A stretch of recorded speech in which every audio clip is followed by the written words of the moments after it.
بسم اللہ الرحمن الرحیم۔ سب سے پہلے میں اپنی طرف سے تمام تحصیل پاپولیشن ویلفیئر آفس پنڈ زادن خان کے عملے کا اور ڈاکٹر صاحبہ کا تہہ دل سے مشکور ہوں کہ آپ نے جو ہے وہ آج کی اس تقریب کا اہتمام کیا۔ جیسا کہ ابھی ڈاکٹر صاحبہ نے بھی اپنی گفتگو میں اس کا ذکر کیا اور عرفان نے بھی جیسے ہمیں ویلکم کیا، تو اس تقریب کا ایک بنیادی مقصد تو یہ ہے کہ جو ہمارے نئے ڈسٹرکٹ آفیسر جناب حسن خالد وڑائے صاحب جہلم میں تعینات ہوئے ہیں ان کو خوش آمدید کہنا ہے۔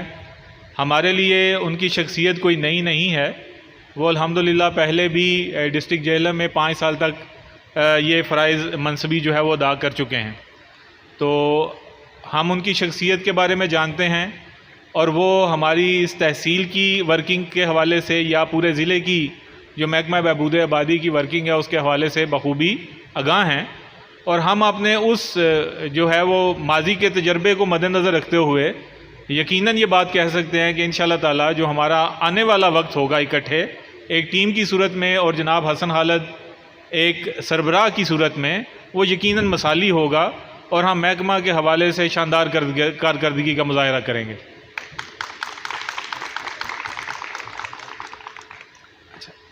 جیسا کہ ابھی حافظ صاحب نے بھی اپنی گفتگو کے دوران بات کی کہ ہمارا جو آج کل کا وقت ہے عالمی سطح پر بھی اور پاکستان میں بھی، یہ آبادی میں اضافے کے حوالے سے ایک بہت ہی ہم نازک موڑ پہ جو ہے وہ موجود ہیں۔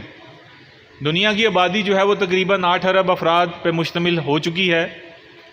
پاکستان کی آبادی بھی 22 کروڑ افراد سے یقیناً زیادہ ہے، اور اگر ہم اسی رفتار سے بڑھتے رہے تو کہا جا رہا ہے کہ شاید ہماری آبادی 2050 تک یا 30-35 سال تک جو ہے وہ ڈبل ہو جائے گی۔ تو اس سے آپ خود اندازہ لگا لیں کہ ایک ملک جس کے پاس 22 کروڑ افراد کو بہتر طور پہ صرف ایک لفظ پہ مشتمل ہے، اور وہ ایک لفظ ہے توازن۔ اب توازن کو بنیادی طور پہ ہم 2 حوالوں سے ڈسکس کر سکتے ہیں۔ ایک، آپ نے ہمیشہ یہ بات سنی ہوگی کہ جی آبادی اور وسائل میں توازن ہونا چاہیے۔ اب آبادی اور وسائل میں توازن کا جب ہم ذکر کرتے ہیں تو ہم اس کو کس حوالے سے دیکھ رہے ہیں یہ جاننا بھی بہت ضروری ہے۔ اگر کسی ایک عام لے مین سے پوچھیں کہ جی وسائل سے آپ کی کیا مراد ہے، تو اس میں پہلا جواب آ جائے گا جی کہ شاید آپ کی آمدنی، ٹھیک ہے جی، کہ اگر آپ کے گھر کے افراد جو ہیں وہ زیادہ ہیں اور آپ کی آمدنی نسبتاً کم ہے تو شاید آپ کے لیے یہ بھی ایک یقیناً بہت اہم پہلو ہے۔ وسائل میں اور بے شمار چیزیں آ سکتی ہیں، لیکن ایک پہلو جس پہ میں آپ کی توجہ مرکوز کرنا چاہوں گا کہ جب ہم آبادی اور وسائل کا ذکر کرتے ہیں تو ایک ایسا جو ہے وہ ریسورس، ایک ایسا بنیادی وسائل کے اندر جو ہے وہ ایلیمنٹ جس کو ہم اگنور کرتے ہیں، وہ ہے آپ کا وقت۔ کہ جی کیا یہ بھی ایک سوال آتا ہے کہ جی کیا جس بندے کی بہت زیادہ آمدنی ہو وہ جتنے دل کرتا ہے بچے پیدا کر لے؟ ٹھیک ہے جی، اگر آپ کہتے ہیں کہ کسی کے وسائل کم ہیں، اگر ہم وسائل کو صرف آمدنی کے ساتھ دیکھ رہے ہیں تو اس کو بچے کم پیدا کرنے چاہیے، تو کیا جس کے پاس بہت زیادہ آمدنی ہے تو کیا اس کے پاس 50 بچے ہوں، 100 بچے ہوں، اٹ ڈزنٹ میٹر۔ ایک امپورٹنٹ چیز جو ہے وہ جو بچوں کے لیے سب سے امپورٹنٹ جو ہے وہ چیز ہے، اور جب ہم وسائل کا ذکر کرتے ہیں تو اس میں والدین کی توجہ۔ آپ کے پاس جو توجہ ہے، جو وقت ہے، وہ محدود ہے آپ کے بچوں کو، آپ کی فیملی کو دینے کے لیے۔ آپ اپنے بچوں کو کتنا وقت دے رہے ہیں یہ بھی ان وسائل کے اندر شامل ہے کہ جو آپ کی ایک بہترین نسل کی آگے تربیت کا باعث بنیں گے۔ تو اس لیے یہ دھیان میں رہے کہ وسائل صرف جو ہے وہ وسائل میں یہ سب سے امپورٹنٹ چیز ہے کہ بحیثیت والدین آپ اپنے بچوں کو اپنا قیمتی وقت کتنا دے سکتے ہیں۔ اگر آپ تمام دنیا کی چیزیں اپنے بچوں کو دے دیں اور ان کو وقت نہ دیں تو یقین کیجئے کہ ان کی شخصیت میں ایک ایسا خلا رہ جائے گا جو دنیا کی بہت قیمتی سے قیمتی چیز بھی پورا نہیں کر سکتی۔ تو اگر آپ چاہتے ہیں کہ آپ کی قوم جو ہے وہ ایک ترقی یافتہ قوم بنے مستقبل میں، آپ کی آنے والی نسلیں جو ہیں وہ ایک شاندار تربیت کی حامل نسلیں ہوں، تو آپ کو اپنی آنے والی نسلوں کو، اپنے بچوں کو اپنا وقت دینا پڑے گا، آپ کو ان کی بہترین تربیت کرنی پڑے گی۔ کہ آپ کتنا وقت دے سکتے ہیں اپنے بچوں کو. اگر بچوں کی پیدائش میں مناسب وقفہ ہی نہیں ہے تو اس بچے کا حق آپ کو اس کو نہ ماں کے طور پہ نہ باپ کے طور پہ آپ دے ہی نہیں رہے. قرآنی ہدایت ہے کہ مائیں اپنے بچوں کو 2 سال تک دودھ پلائیں. اب 2 سال تک دودھ پلانے کا مطلب یہ ہے کہ اس بچے کو ماں کی ذاتی توجہ بھی ملے گی. وہ بچہ جو ہے وہ ماں کے سینے کے ساتھ لا کے صرف دودھ نہیں پیے گا بلکہ وہ ماں کے آغوش کی ایک گرمی محسوس کرے گا. اس کے اندر ایک تحفظ کا احساس بیدار ہوگا. اس کو جو ہے وہ اپنے والدین کے ساتھ جو ہے وہ اپنا ایک لگاؤ بہتر کرنے میں آنے والے دنوں میں آسانی یا مدد ملے گی. اور جب ہم مسلسل ریپیٹڈ پریگنینسیز کا عورت جو ہے وہ شکار ہوتی ہے تو وہ اپنے بچے کا یہ ایک بنیادی حق بھی پورا نہیں کر سکتی. ٹھیک ہے جی, ایک بچہ پیدا ہوا, اس کے سال بعد دوسرا بچہ آ گیا, نہ تو پہلے بچے کو آپ بہتر طور پہ دودھ پلا سکے, نہ والدین کے طور پہ آپ اس کی بہتر جو ہے وہ پرورش کر سکے, نگہداشت کر سکے, اور نہ ہی وہ بچے کی جو ہے وہ صحت کے حوالے سے ہم اپنی ذمہ داریاں ادا کر سکے. اور عام طور پہ ایسے کیسز میں دیکھا گیا ہے کہ پھر دوسرے بچے اور ماں کی صحت بھی متاثر ہوتی ہے, تو اس سے پورے خاندان کی صحت متاثر ہوتی ہے. تو جب ہم توازن کی بات کرتے ہیں اور آبادی اور وسائل میں توازن کی بات کرتے ہیں تو یہ ایک بڑا براڈ اسپیکٹرم ہے. اس کو صرف آمدنی کے تناظر میں مت دیکھیے گا کہ جی جس کی آمدنی زیادہ ہے وہ جو چاہے کرتا رہے, جس طرح سے چاہے بچوں کی تعداد کا فیصلہ کرے. اس کو ماں کی صحت کا جو ہے وہ سلسلہ دیکھنا پڑے گا, اس کو بچے کی صحت کا دیکھنا پڑے گا, بچوں کی پرورش, ان کی تعلیم تربیت اور اپنا وقت جو آپ بچوں پہ توجہ کی صورت میں دے سکتے ہیں ان ساروں کا جائزہ لینا پڑے گا. یہ پہلا پہلو ہے توازن کا. اچھا, اب دوسرا توازن جو اسی بیانیے میں بہت امپورٹنٹ طور پہ ڈسکس کیا گیا ہے وہ توازن ہے حقوق اور فرائض کے حوالے سے. ہمارے یہاں پہ ایک یہ بھی مسئلہ ہے کہ جب ہم بات کرتے ہیں حقوق کی تو ہمیں سارے کے سارے اپنے حقوق یاد آتے ہیں, اور جب ہم بات کرتے ہیں ذمہ داریوں کی تو ذمہ داریاں ساری کی ساری دوسروں کی ہیں, وہ ہماری نہیں ہیں. حقوق سارے کس کے ہیں؟ میرے. ذمہ داریاں ساری کس کی ہیں؟ آپ کی. ایسا نہیں ہے.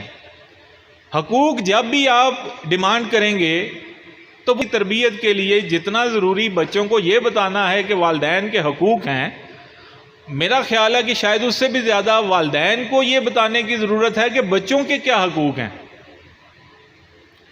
تو حقوق اور فرائض میں توازن یہ بہت امپورٹنٹ ہے. اگر آپ صرف حقوق کی گردان کرتے رہیں گے تو فرائض کون سر انجام دے گا؟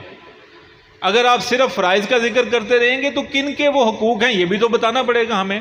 تو ابھی جب ہم بات کرتے ہیں خاندانی منصوبہ بندی کی, ابھی جب ہم بات کرتے ہیں پاپولیشن ویلفیئر ڈپارٹمنٹ کے پروگرام کی, تو اس میں حقوق و فرائض کے توازن کے حوالے سے وہ اپنی فیملی کے بارے میں ایک انفارم جو آپس میں مشاورت کے تحت فیصلہ کرے کہ وہ اپنے بچوں کی تعداد کتنی رکھنا چاہتا ہے, اپنے جو بھی وسائل ہیں ان کو مد نظر رکھتا ہے, یہ اس کا بنیادی حق ہے.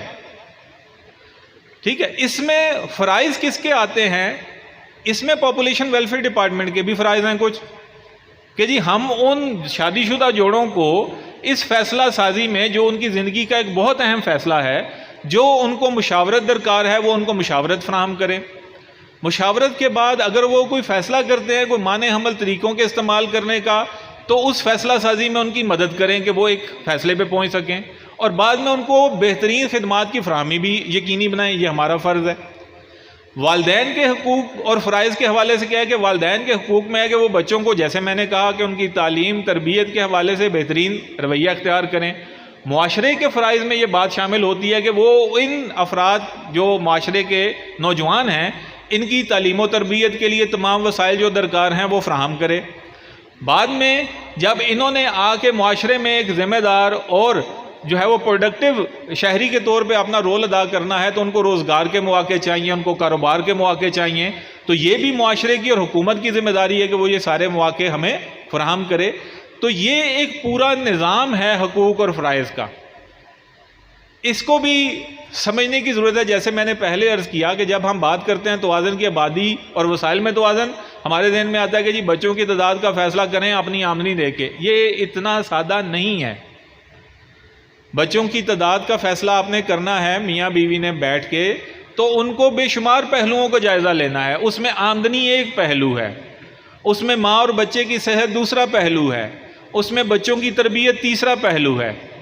اس میں والدین کی توجہ اور وقت بچوں کے لیے وہ چوتھا پہلو ہے. اور پھر اسلام نے ہمیں اس سلسلے میں مکمل رہنمائی فراہم کی ہوئی ہے کہ بچوں کے کیا حقوق ہیں. ہمیں اسلام یہاں تک بتاتا ہے کہ 2 سال تک بچوں کو دودھ پلائیں، یہ بنیادی باتوں میں شروع ہو گیا. وہ ہمیں یہ بتاتا ہے کہ اس عمر میں اس کو اسلام کی بنیادی تعلیم دینا شروع کریں، نماز کا اس کو بتائیں. اس کے بعد اگر نماز نہ پڑھے تو اس پہ سختی کریں. یہ وہ وقت ہوگا کہ جب اس پہ روزہ جو ہے وہ فرض ہو جائے گا. ٹھیک ہے جی. اگر اس کی اس طرح کی مالی استطاعت ہوگی تو اس عمر میں جا کے جب یہ بلوغت میں جائے گا، جب اس کی تولیدی صحت اجازت دے گی، تو اس کو ہم نے جو ہے وہ انسٹیٹیوشن میں، جو شادی کا انسٹیٹیوشن ہے اس میں لے کے آنا ہے. زکوٰۃ ہے. اسلام ایک مکمل ضابطہ حیات ہے. تو جب ہم بات کرتے ہیں، جو میں نے پہلے کہا کہ ہمارا آج کل کا جو بھی حکومت پنجاب کا خاص طور پہ اور حکومت پاکستان کے حوالے سے بھی ہم بات کریں کہ ایک جو قومی بیانیہ ہے، اگر آپ سے کوئی بھی پوچھے کہ جی آپ کا آبادی کے حوالے سے نیریٹو کیا ہے، بیانیہ کیا ہے، آپ چاہتے کیا ہیں، تو ایک لفظ اگر آپ صرف بولیں اور وہ کیا ہے، توازن. لیکن اس ایک لفظ کی وضاحت آپ کو بہت بڑے پیمانے پہ کرنے کی ضرورت پڑ سکتی ہے. آبادی اور وسائل کا توازن، حقوق اور فرائض کا توازن. ہماری پاپولیشن ویلفیئر ڈپارٹمنٹ کے عملے کے طور پہ یہ ذمہ داری ہے کہ ہم لوگوں کو اس توازن کے نقطہ نظر کو سمجھنے میں ان کی ہیلپ کریں. ہم جہاں تک ہو سکیں ان تمام پہلوؤں کا ان کے ساتھ جائزہ لیں. ہم بچوں کے حقوق کی بات کریں، ہم بچیوں کے حقوق کی بات کریں.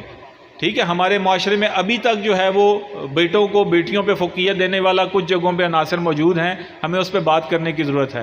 ہمیں بچیوں کی صحت پہ بات کرنے کی ضرورت ہے. ہمیں ان کی تعلیم پہ بات کرنے کی ضرورت ہے. ہمیں ان کا جو ایکٹیو رول ہے، کردار ہے معاشرے کا کے اندر معاشی طور پہ بھی، اس پہ بات کرنے کی ضرورت ہے. ہمیں بچوں کے کاروبار کے لیے، ان کی تربیت کے لیے، ان کی کردار سازی، ان کی کیریئر کاؤنسلنگ پہ بات کرنے کی ضرورت ہے. تو حقوق و فرائض کا توازن، آبادی اور وسائل کا توازن، یہ ہمارا بنیادی نقطہ ہے. اور انشاءاللہ ہم سارے مل کے کوشش کریں گے کہ اس ایک نقطے پہ ہم ڈسٹرکٹ جہلم کے اندر ایک واضح فرق لے کے آئیں تاکہ لوگ اپنی ذمہ داریوں کا تعین بھی کر سکیں. اور اگر حقوق ہیں ہمارے یا کسی کے جو کہ خاص طور پہ خاندانی منصوبہ بندی کے حوالے سے ہیں، ہم ان کو یقینی طور پہ ادا کر سکیں. آپ سارے لوگوں کا بہت شکریہ. Thank you.